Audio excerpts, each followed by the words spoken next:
right, welcome back. Lifting vlog, Friday, November 3rd, week of Marine Corps celebrations. Happy birthday to the United States Marines. It's 6:50 a.m. Headed to the gym for a squat workout. Tried to show you guys about my shoulder injuries and things that were bothering me. And everyone just got mad that I used a safety squat bar. Oh, Rinpato says you can never use one. How do your shoulders not adapt?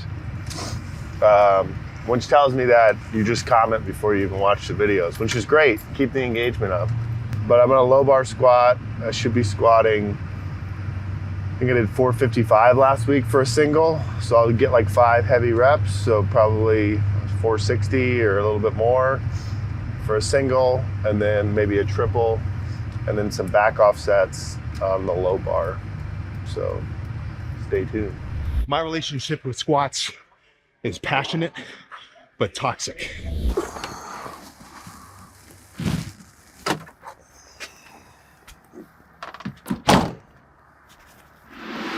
So squatting, but I'm gonna show you my routine for my shoulders.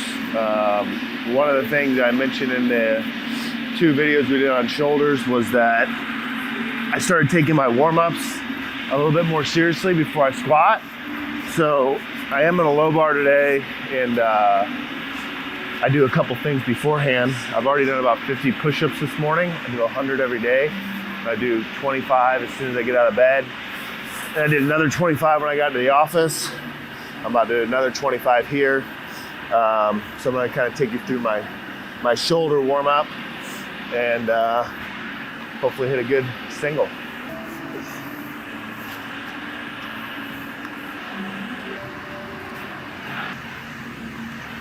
Well, so now after I do my push-ups, I'm 75 deep, I just do these kind of hangs. Paul Horn put me on these. So it's not like a one-arm hang where your feet have to be off the ground, but I don't have a lot of pressure against the ground. I just kind of rotate and hold for like 20 seconds or so on each arm. And I might do 2 or 3 sets of this just to start to open it. And then I'll get the bar and I'll do that under the bar stretch. But just taking like 5-10 minutes prior to getting in the low bar position. There's nothing wrong with the low bar, but I irritated my shoulder. And so then every time that I low barred, it hurt worse. But what am I gonna do, not lift? So that's why I use the Mars bar. But you have to get back under the bar, I think, or at least try. Maybe not all the time. So it's my 3rd week back with it. I do my 5x5 volume on Mondays with the Mars bar, just to reduce the amount of volume on it, because I don't want to irritate it. And then my intensity day I do back on the low bar. Lord willing and the creek don't rise. So a couple stretches underneath. We've shown you this in a video before. Nice wide grip, get underneath like you're gonna squat, and then just kind of lean forward into it. This just kind of opens up the shoulders a lot, makes it feel better. Remember too, when you're like lifting first thing in the morning, you might be a little bit more stiff, a little bit more tight, so take your time. You can still be efficient, as you're about to see, in your weight warm-ups, but also get your shoulders warmed up. Another thing, when we grip, we want the hands as tight as possible because it brings the muscles of the back closer together, so the bar has a better shelf to sit on. However, or with that though, when you're warming up, you may not start super tight. So I'm gonna do my first set with my hands as wide as they can fit in the rack. And then as I get warm, bring them in to make the back shelf better.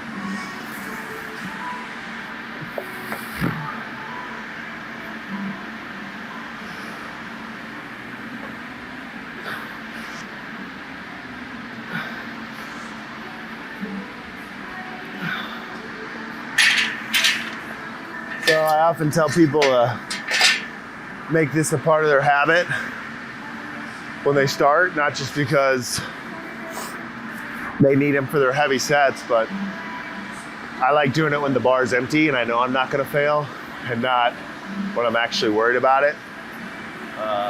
So always set your safeties first.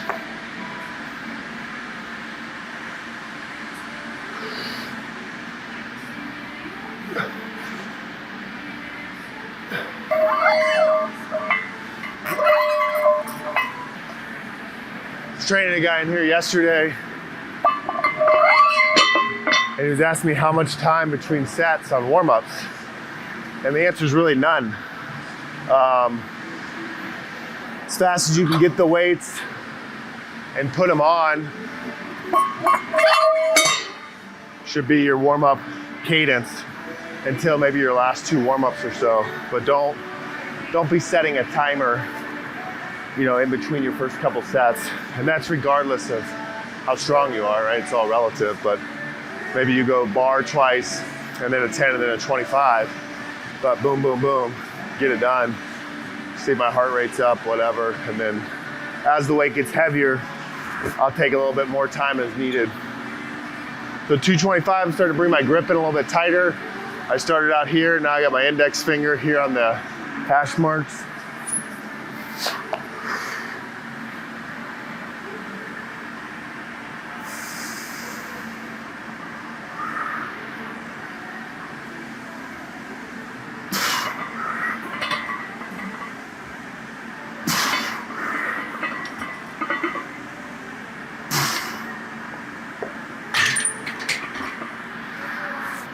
This is the core bar. We have every bar in our lineup here. I prefer to squat with the core bar. It's 29 millimeters. It's a little bit stiffer. I think whip is your biggest enemy in the bottom position of the squat. Nothing wrong with a 28.5. I definitely squat on it from time to time if this is in use. But if the world is my oyster, I like the core bar. So I'll double this, beltless, and then I'll start adding in my belt and hit singles.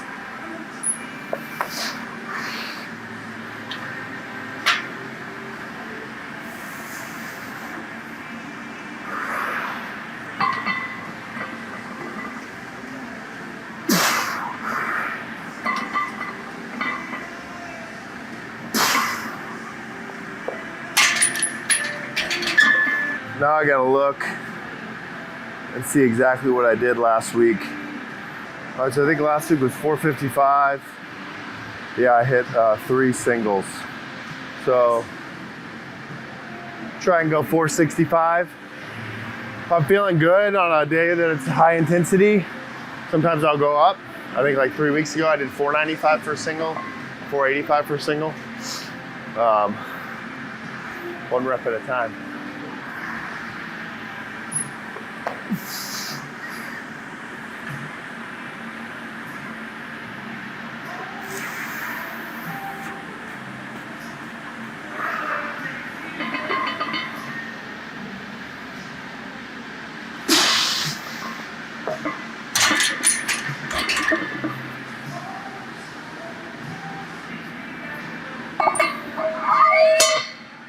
You'll notice I haven't used collars yet. The plates have the tight holes, so the plates don't move around a lot. However, if you're still getting started, or you're new at this, or you're a sloppy lifter and you walk out and you're moving around, you might need to collar it sooner. I've just, over the years, learned how to do a controlled walkout, so the plates don't move around. But when I do my top stuff, I always do it, just in case you might breathe funny, tilt a little bit, and they can move. And the more plates you have on it, the more that it slides, the more it matters. So I like a little chalk when I squat on my hands. Sometimes I'll put it on my back, depending on if I'm super sweaty. I'm not right now, it's like 30 degrees out.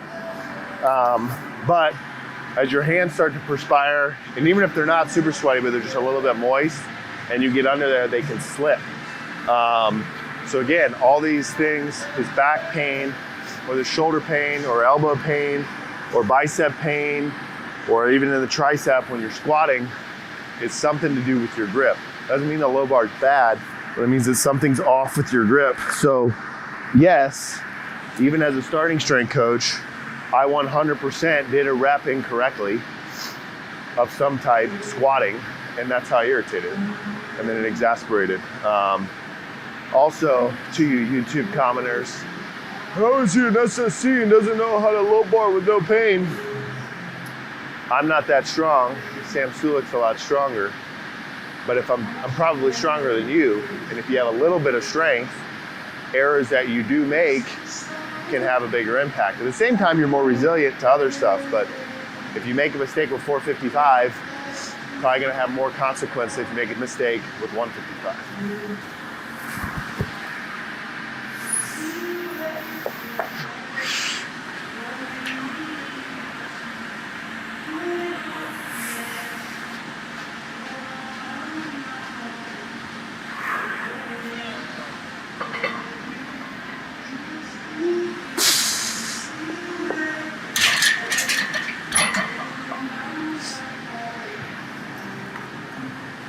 Okay, so in one of those weird in-between weights where I generally don't like to jump more than 50 pounds.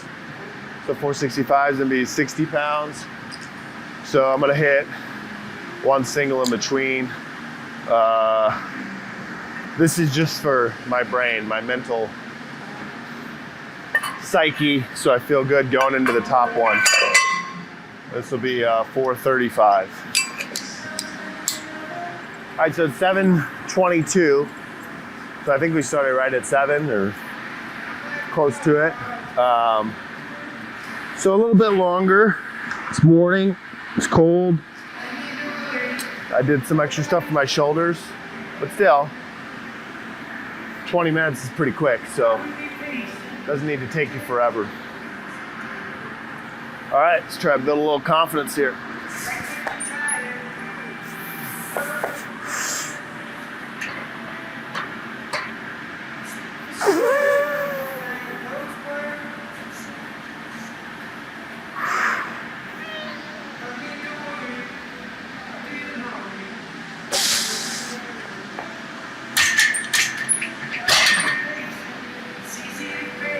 All right, I'm gonna go 460.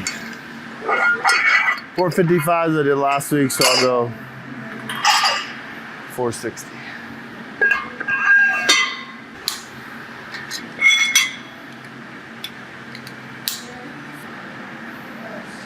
So I like to film my stuff. Obviously, I tweet about it, or what do you even call that now, a post.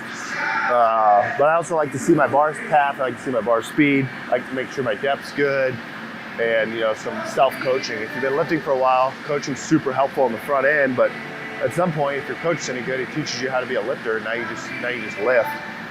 But you can still look back, stuff will creep, stuff will happen. So yeah, all right, let's do it.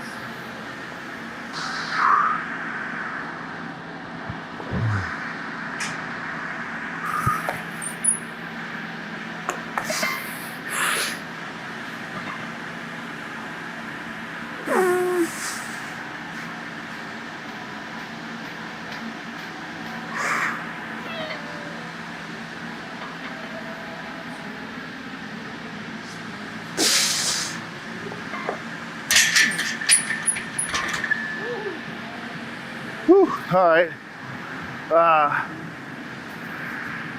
Fine, heavy squats. That's how they feel. I'll rest about 4 minutes. I'll do one more there. Then I'll back down to a triple. That'll give me 5 really hard ones.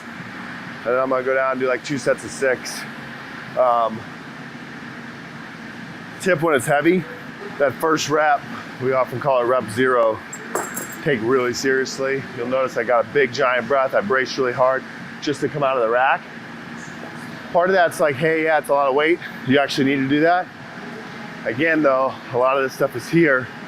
If you go under loosey-goosey and don't take a big breath and just kind of get under it soft, there'll be a lot of doubt in your mind. You'll be freaking out.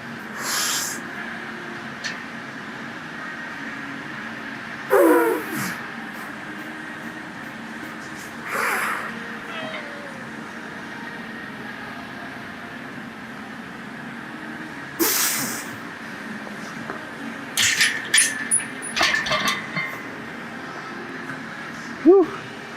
So I thought my first one was a little bit high. It's borderline. So I'll watch this one back, try to go a little bit deeper. But pretty good. Shoulder feels good. Heavy squats, they're hard. Because you'll probably ask, no, I haven't eaten 0735. Quick note on eating before you lift. Like when I see some people, I'm coaching a starting strength seminar and a powerlifter meet, they're like, oh, I gotta lift, quick, banana, piece of bread. Probably doesn't make that big of a difference. But if you're training in the morning and you ate dinner at night, which I did, you still have some stuff in your system. Yes, I understand you slept and metabolized a lot of food. But bottom line is this, your body's going to adapt to the training environment you put it in. The argument can be made that you train better fed. I think it's a decent argument. But I always train before noon, and I don't usually ever eat before noon. And so my body is super used to coming in and being made to do something hard without scarfing down a peanut butter and jelly sandwich. So just an idea for you. Nice. Yeah, I'm pretty happy with that. Like I said, I thought the first one was a little borderline depth, but the second one was good. Always make sure you're squatting the depth. If you squat high, you're not squatting. So squat to depth. And if you don't squat to depth and you see it, you should have an enormous amount of guilt. Like immediately you want to go to church, confess, take communion, and make yourself right.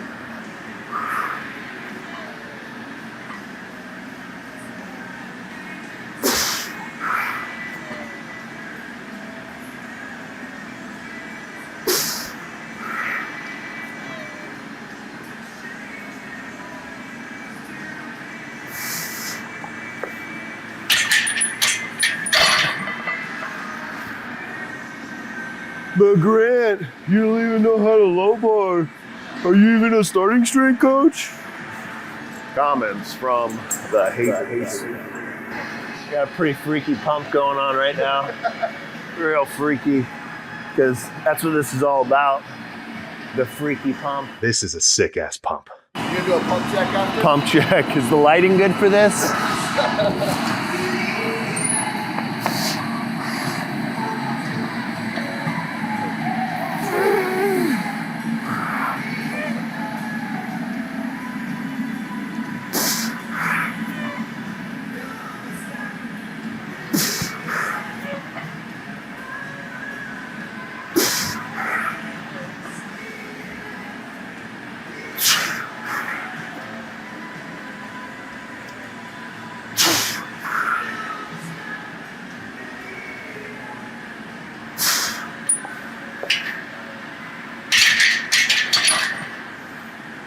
Whew.